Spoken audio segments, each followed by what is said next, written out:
Hey, everyone. Welcome to the Really Charlie podcast.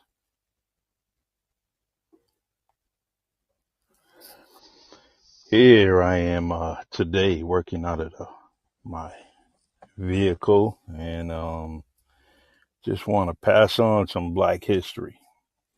Black history that's related to my hometown, New Bedford, Massachusetts.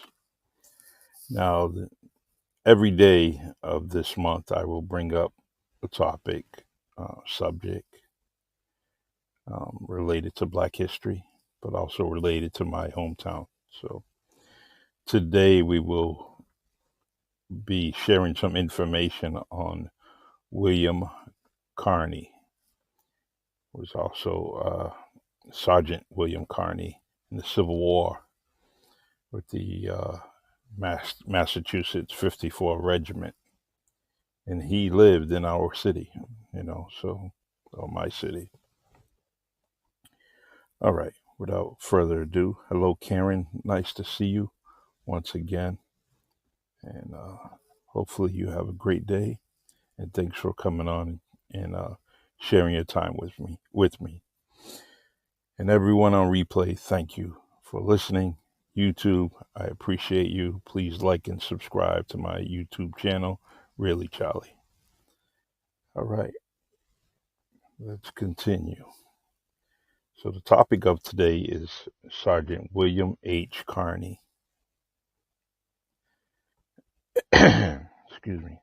For his outstanding bravery holding the flag aloft in the heat of the terrific fight and bringing in safely into camp, Sergeant H. Carney was awarded the coveted, thank you, Congressional Medal of Honor, becoming the first African American to receive this honor. Can you imagine that? The first. And here he's the story is amazing. I love the story, the movie Glory. I think it portrayed the Civil War real, accurate, and I still watch it to this day. William H. Carney was born in Norfolk, Virginia on February 29th. Oh, leap year, baby. 1840. His father was William Carney, who had um, adopted the last name of his master. Major Carney, owner of a large plantation. His mother's name before her marriage was Anne Dean. She too was the property of Major Carney. At his death, Anne and all of the other slaves on the Carney plantation received their freedom. Very nice. Young Carney was a bright, ambitious lad, and his mother and father realized the importance of receiving some type of education for their son, in spite of the fact that it was against the law to teach blacks to read or write. The Carneys sent their son to a secret private school in Norfolk, Virginia. William was an apt scholar and readily absorbed a well-rounded education.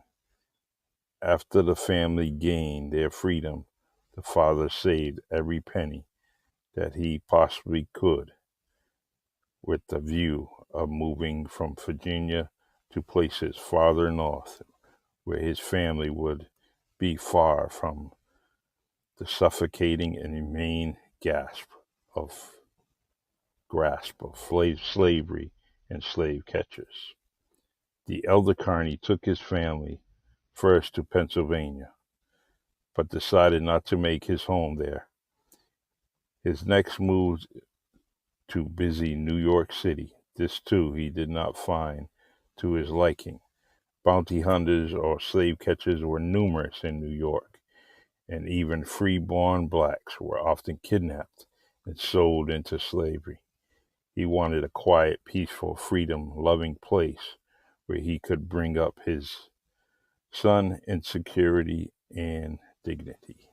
Hence, like Frederick Douglass, he journeyed to the city of New Bedford. Here in the city of New Bedford is where young Carney spent the greater part of the remainder of his life. He did odd jobs, worked in various stores of the city, and won the respect and love of both white and black associates. He continued his interest in church. Often he attended Bethel AME Church, where he loved to sing and listen to older men plan the escape of slaves from the South. The Underground Railroad, as he's talking, which came right here to the city. Uh, okay.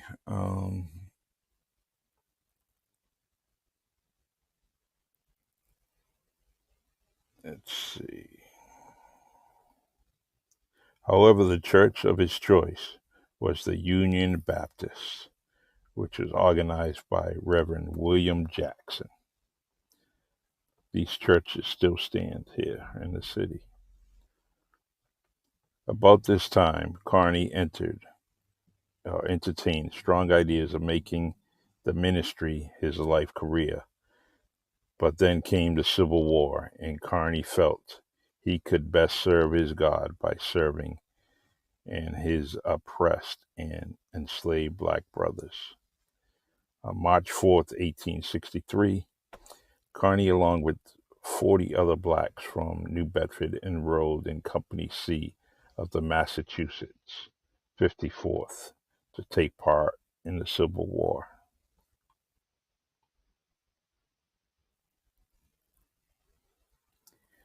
The Massachusetts 54th Regiment was the first black Army unit to be raised in the northern states. After only 3 months training at uh, Reedville, Massachusetts, they were shipped to the main theater of the war, South Carolina. Here they saw action at Hilton Head, at St. Simon's Island, Darien, James Island, and at Fort Wagner. On July 18th, 1863, these brave black soldiers led the charge and attacked Fort Wagner. During the heat of the battle, the color guard John Wall was struck by a fatal bullet. He staggered and was about to drop the flag. Carney saw him. He threw down his gun and seized the flag and held it high throughout the fierce and bloody battle. Though twice wounded in his leg and right arm, bleeding and hardly able to crawl, Carney clutched the flag until he finally reached the parapets of Fort Wagner. Then in the sand he planted Old Glory, still staunchly clutching it until was rescued. A lost, lifeless. Sorry, he was rescued, a lost, lifeless from loss of blood. Carney still refused to give up the flag to his rescuers, but grasped it even tighter.